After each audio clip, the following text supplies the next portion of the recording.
Halo Malaysia, selamat pagi, salam sejahtera Malaysia. Malaysia kita punya, cintai Malaysiaku, kita jaga kita.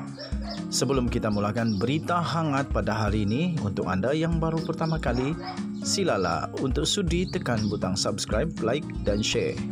Sila juga tinggalkan komen anda kerana setiap komen anda amatlah dihargai. Berita hangat hari ini daripada channel ini, Denyut nadi suara rakyat bergema terus-menerus di dalam channel ini. Setiap hari kita membawakan berita-berita terbaru yang pastinya dinantikan oleh seluruh rakyat Malaysia. Kita akan mulakan berita kita. 1, 2, 3. Berita mula sekarang. Salam sejahtera Malaysia, selamat pagi. Berita terkini daripada sinarharian.com.my bertajuk skandal penyelewengan LCH akan tumbangkan BN dalam PRU 15. Berita penuh Johor Bahru dikemas kini. Skandal penyelewengan projek pembinaan kapal tempur pesisir LCH yang bernilai 9 bilion ringgit Malaysia akan menjadi ribut yang membadai dan mungkin boleh menumbangkan Barisan Nasional BN pada pilihan raya umum ke-15 PRU 15 nanti. Demikian kata daripada seorang ahli parlimen daripada Pasir Gudang, iaitu Hassan Abdul Karim berkata, skandal terbaru itu akan memberi kesan yang besar apatah lagi timbul menjelang PRU 15 yang desas-desusnya bakal diadakan tidak lama lagi. Katanya dalam kenyataan itu, dalam isu skandal rasuah LCS ini, mereka yang patut bertanggungjawab ialah pemimpin besar UMNO dan Barisan Nasional BN. Isu skandal kapal tempur LCS yang terdedah sekarang akan mengundang ribut untuk menuruntuh dan menumbangkan sekali lagi UMNO BN dalam PRU yang akan datang, katanya dalam satu kenyataan pada Selasa.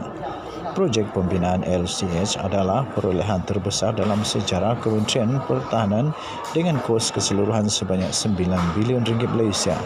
Kontrak bagi projek itu bermula pada 2013 dan dijangka siap dalam masa 10 tahun. Kami selalu PAC dalam laporannya menyatakan kerajaan sudah pun membayar sebanyak RM6.083 bilion untuk projek 5 kapal LCH kepada Bolstead Naval Shipyard Sdn Bhd BNS yang dilaksanakan secara rundingan telus, namun tiada kapal yang diterima setakat ini. Pengerusi PAC Wong Kah Foh mendedahkan lebihan kos projek LCS yang berjumlah 1.4 bilion ringgit Malaysia dengan 400 juta ringgit Malaysia telah digunakan untuk membayar hutang lama daripada projek kapal peronda yang lama.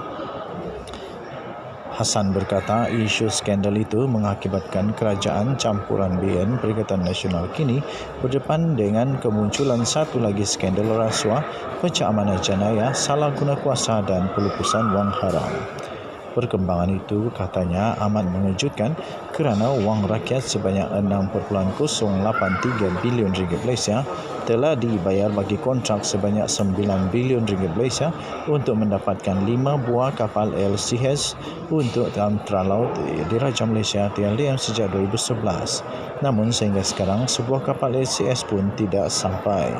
Beliau percaya skandal tersebut akan menjadi satu lagi gelombang baru yang akan memusnahkan BN seperti mana isu-isu nasional yang melanda sebelum ini dalam PRU 13 dan PRU 14. Katanya yang juga adalah ahli jawatan kuasa khas mengenai rasuah JKMR Suruhanjaya Pilihan Raya Malaysia ASPRM pada PRU 13 sekitar 2013 negara telah didedahkan dengan skandal National Feedlot Corporation NFC yang melibatkan 250 juta ringgit Malaysia. Projek kerajaan untuk ladang ternakan lembu gagal. Duit salah digunakan untuk membeli kondo mewah. Akibatnya rakyat marah. Natijanya UMNO BN hilang 5 negeri dan hilang majoriti 2/3 di parlimen katanya. Katanya dalam pada PRU 14 pula pada sekitar 2018 pula, negara telah didedahkan pula dengan isu rasuah 1MDB, One Malaysia Development Berhad yang merupakan skandal kriptokrasi terbesar dalam sejarah dunia. Akibatnya rakyat marah sekali lagi. Natijanya bukan saja UMNO BN kalah di Johor, Melaka, Negeri Sembilan, Selangor, Perak, Kedah, Pulau Pinang, Kelantan, Terengganu dan Sabah, tetapi juga kalah di peringkat kerajaan persekutuan di Putrajaya dan menjadi pembangkang, katanya lagi. Sekian berita, salam sejahtera Malaysia. Terima kasih kerana sentiasa bersama-sama dengan channel ini. Jangan lupa tekan butang subscribe, like dan share. Kita jaga kita Malaysia, kita punya. Sila tinggalkan komen anda kerana komen anda amatlah dihargai. Dengarlah di suara rakyat. Bergema di channel ini. Kita jumpa lagi. Bye-bye. Salam sejahtera Malaysia. Selamat pagi tuan-tuan dan puan yang dihormati sekalian. Sekali lagi, hari ini 3 hari bulan Ogos. Dah 4 hari bulan Ogos dah. 4 hari bulan Ogos. Tak lama lagi Najib Razak akan ditentukan keputusannya dalam SRC International Sdn Bhd. Denyut nadi suara rakyat bergema di channel ini.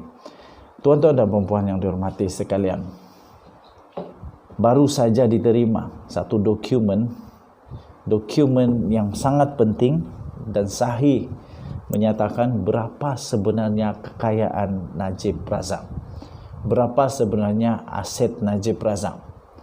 Dan aset ini Najib Razak telah dedahkan sendiri, dan ini telah diterbitkan di banyak tempat. Saya ambil berita ini daripada hmetro.com.my. Najib mendedahkan aset sebanyak 4.49 juta ringgit Malaysia.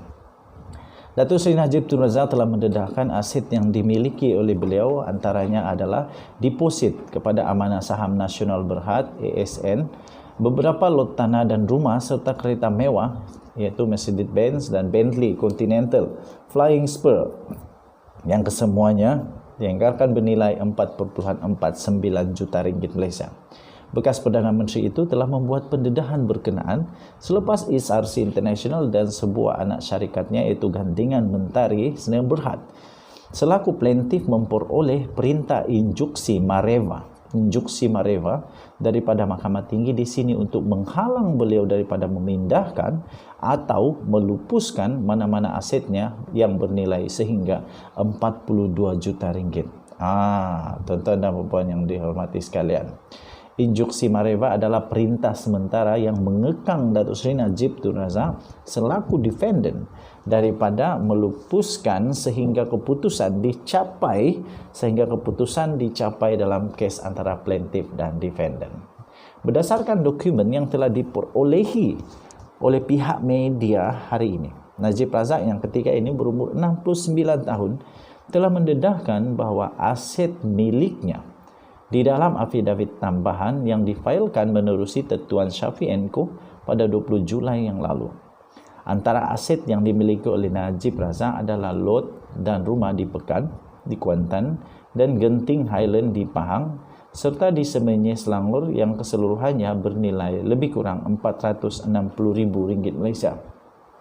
Selain itu, tuan-tuan dan puan yang dihormati sekalian, Najib Razak turut memiliki 5 kereta, iaitu 4 Mercedes-Benz dan sebuah kereta Bentley Continental Flying Spur yang diperolehi sebagai hadiah lagi, sebuah motosikal Honda EX5 dan motosikal Kawasaki yang diperolehi sebagai hadiah yang bernilai RM252,000. Selain itu, beliau turut memiliki wang tunai berjumlah 1.2 juta ringgit Malaysia di dalam akaun Afin Bank dan wang pelaburan dalam Amanah Saham Nasional Berhad berjumlah 2.5 juta. Perkara itu kemudian telah disahkan. Ini telah disahkan oleh peguam Najib sendiri, iaitu Muhammad Farhan Muhammad Syafi ketika dihubungi oleh media. Tuan-tuan dan puan, Muhammad Farhan turut memaklumkan prosiding hari ini di hadapan Hakim Datuk Amar Jed Singh ditetapkan untuk perbicaraan bagi permohonan untuk penangguhan prosiding kes saman SRC terhadap Najib. Ini kes saman. Banyak betul kes Najib ni. Bagaimanapun pihaknya menarik balik permohonan itu. Katanya, kami menarik balik permohonan itu dengan syarat untuk memfailkan pembelaan kami dalam tempoh 2 bulan, katanya. Mahkamah kemudian telah menetapkan pada 13 Oktober ini untuk pengurusan kes saman itu, katanya.